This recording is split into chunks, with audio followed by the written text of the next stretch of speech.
Well, I am so pleased to tell you a bit about my guest today. Rachel Moshwar is Vice President and General Manager of U.S. Sales for Intel. She leads 9 different industry verticals in the U.S. and is accountable for like $4 billion in sales. She was named U.S. Businesswoman of the Year by Insight Success, and in 2017, Chain Store Age listed Rachel among the top 10 women in technology. She has appeared on Wall Street Journal Live, most recently NBC Press here. I'm leaving a whole lot out, but with that brief intro, welcome back, Rachel, to the ExecuNet stage. They are all yours. Thank you so much, Tony, and thank you for the repeat invite. It's always an honor to be invited back. But before we get started, I want to talk a little bit about today's session and set the stage for what we're going to talk about. You know, Tony mentioned we're going to talk about the 4 R's. But before we get started, I want to talk about just being prepared. And to be informed is to be prepared. Today, things are very unsettled. Risk is everywhere. The long-term fiscal and economic health of the US, potential structural changes to our US economy, technical inflection points centered on data, transformation, and frankly, evaporation of some industries, societal discontent and awakening changes in corporate governance, the pandemic, frankly, more assertive adversaries using asymmetric tactics to weaken the US institutions and trust. History is full of periods of uncertainty, and this certainly is one of those moments. But a few instances in history have ever occurred where the confluence of so many factors have to be navigated at once. And this is where we find today's situation. Yet, even in an unsettled period, there are things that are going to remain constant. And those are really 5 things. Periods of disruption eventually give way to periods of calm and stability.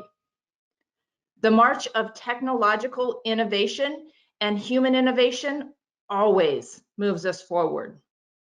Companies and individuals adapt and change more frequently than we think they do. 4th, success for all of you depends on focusing on what you can control inside of your companies, inside of your professional lives, and inside of your personal lives, and having an actionable plan. And lastly, corporate governance is evolving from shareholder interest to include societal interests. And that's the digital transformation that we all have to talk about. So let's move to where we're at in today's economy. We'll talk about those 4 munchkins later. But let's talk about some of the unprecedented actions that are happening today, right? I talked about the fact that we have got a confluence of multiple factors. We've got an economic crisis. We've got a healthcare crisis. We've got the social injustice crisis happening. And then you couple that with all of the crazy weather changes, whether it's the fires on the West Coast, it's the tornadoes, it's the hurricanes. Having to deal with all 4 of those crises simultaneously is something that no government has ever done. But there really are 4 things that happen when you're responding to crisis.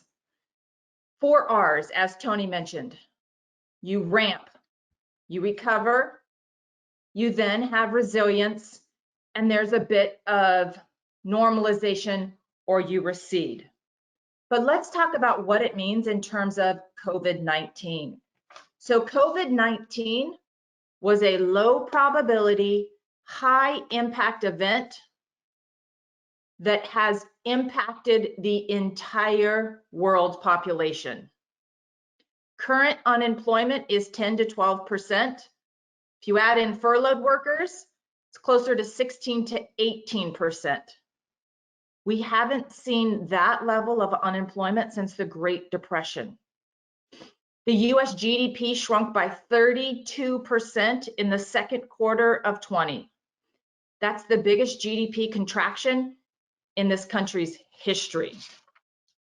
But in addition to those scary tactics, the US government has also undertaken the most generous unemployment insurance program in the world in response to COVID-19. It's called the CARES Act, and it has an unprecedented amount of money that is being pumped into our government, $3.28 trillion, with expectations of another 1.5 trillion to 3 trillion in additional spending post-election. Of course, that also is adding to our debt, which is, close to $26 trillion in total right now. But during all of this, we've seen companies, we've seen governments quickly react to the moment, whether it's through surge buying. Think about the, homeschooling or the stay-at-home orders. We've started to see some industries really innovate on how do they do rapid COVID testing? How do we bring workers back to the office? What do we need to do from our financial institutions to change a bit of where we're at? Today, things definitely are unsettled and risk is everywhere.